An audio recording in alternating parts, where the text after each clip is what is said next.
Have you ever stayed at a roadside motel and felt like someone was watching you? Some doors are always locked, some rooms are always empty, and some are kept closed not because they're broken, but because something inside should never be set free. In a small forgotten town in Oregon, there's one such room. Room 104 of Miller's Rest Inn has been sealed for decades.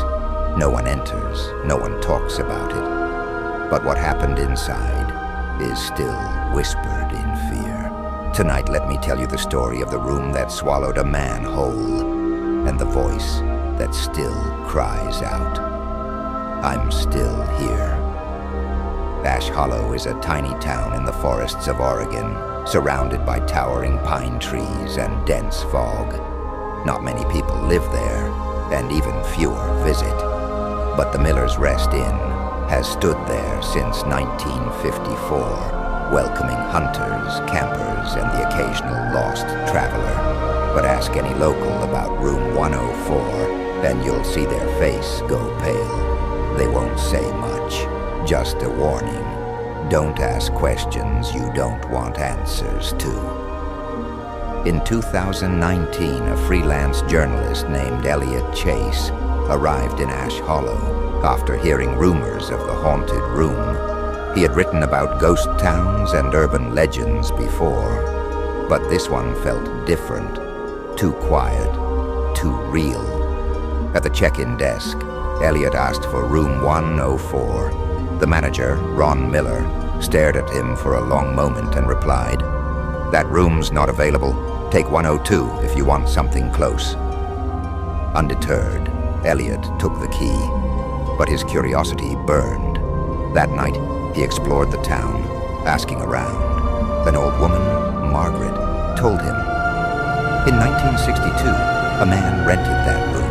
He never came back out. They broke the door open, and he was just gone. Vanished.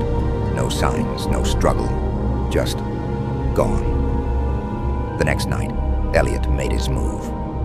At 2 a.m., when the inn was quiet, he snuck out of Room 102 with a flashlight, recorder, and lockpick.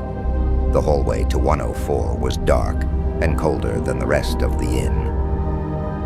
The door had an old brass lock. It opened easier than he expected. Inside, the room was dusty and untouched, everything coated in thick layers of time. The bed, the mirror, the nightstand. The air felt heavier, almost electric. Elliot turned on the recorder and whispered, "This is Room 104. Smells like mold and metal. Nothing's been touched."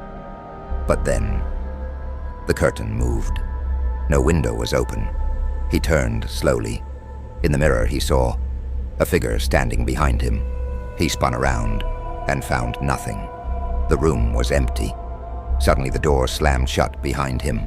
The lock clicked. The flashlight flickered. The recorder started hissing. Then a voice came through.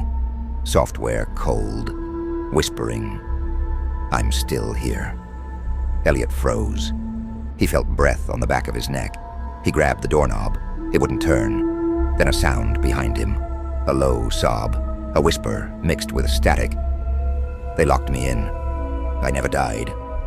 He kicked the door. Once, twice. Finally, it burst open. He ran, down the hallway, out of the inn, into the night. The next morning, Elliot left Ash Hollow without a word. He didn't write his article. He didn't answer interviews. But he did send the audio file to a sound engineer friend for analysis. The hidden frequencies revealed a second voice, a warped sentence buried deep in static. Still breathing, still waiting. Room 104 remains sealed to this day. The door is unmarked, the hallway lights always dimmer. The manager still refuses to talk, and locals, they've stopped asking. But if you ever find yourself in Ash Hollow, and you hear a voice behind the door, whispering your name, don't answer, don't look back, and whatever you do, don't open the door.